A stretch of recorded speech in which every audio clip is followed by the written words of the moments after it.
This is the Air Force U2, a versatile tool of upper altitude research. In June of 1960, this unusual aircraft completed a 3-year program aimed at measuring amounts of radioactive fallout in the upper atmosphere generated by nuclear testing. Paper filters in the U-2's nose cone trap particles for later analysis. A small port in the nose cone admits the airflow to the filters. The U-2 flights in the high-altitude sampling program were flown from bases in North Dakota, New York, Texas, Puerto Rico, and Argentina, which covered the Western Hemisphere from the Arctic to the Antarctic. The U-2, configured like a glider, can cruise at altitudes up to 70,000 feet for 7 hours and cover 3,000 miles during this period. Note that on the takeoff roll, the outrigged gear drop off as the plane picks up speed.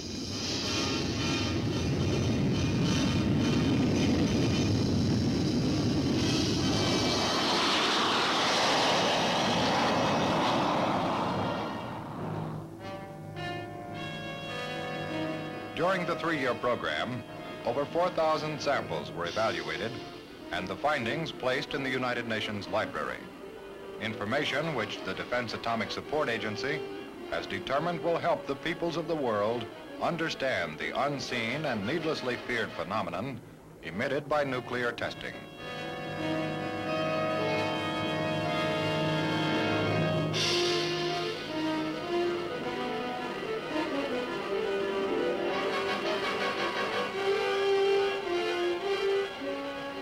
Air Force U-2, an aircraft with unusual performance characteristics and a unique design, has contributed greatly to this nation's efforts to study and evaluate the presence of radioactive debris in the Earth's atmosphere, a highlight of 1960 research activities.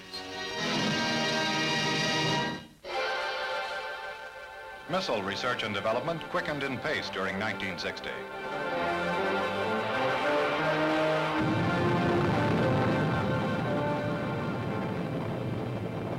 On May 20th, an operational Type Atlas flew 9,000 miles downrange on target from Cape Canaveral. It was the longest ICBM flight to that date.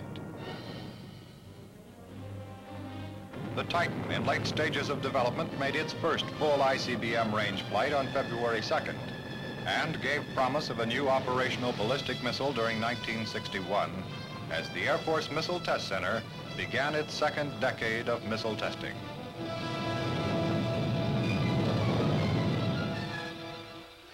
A new ICBM came on the Air Force scene in 1960. The Minuteman, a solid propellant-powered weapon system, is to be launched from unattended underground hard sites. Early launch tests at Edwards Air Force Base proved highly successful.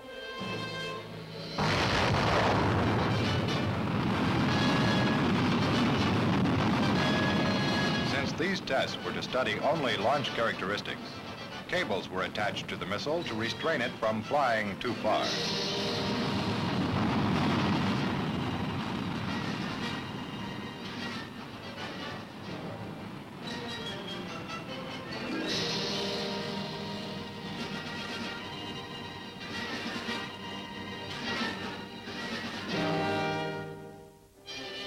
Hill Air Force Base in Utah played an important role in Minuteman development.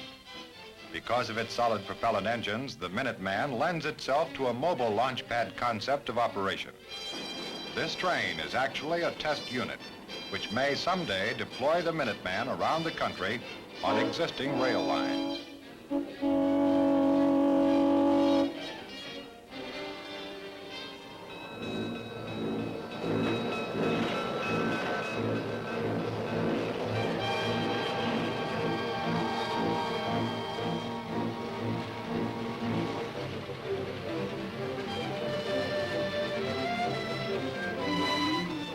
Because the Minuteman train can roll in random patterns around the nation, it would be impossible for an enemy to pinpoint its launch site for destruction.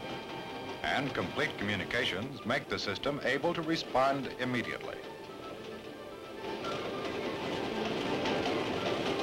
As the men travel, they have all the conveniences of home.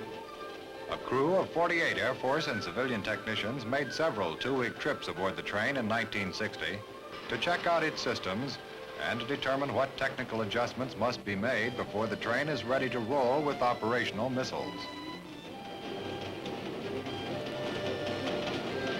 Will track vibrations as the train moves at high speeds produce problems in the missile's delicate electronic and guidance systems. Special instruments will tell.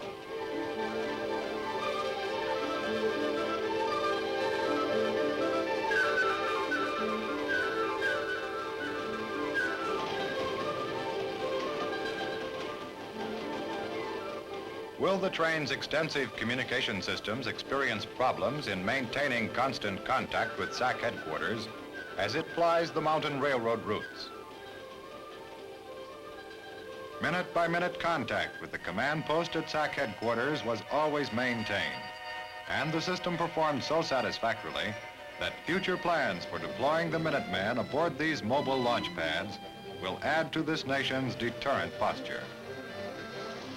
So with the train concept and an underground silo launch capability, the Air Force is developing a 1-2 punch with the Minuteman ICBM.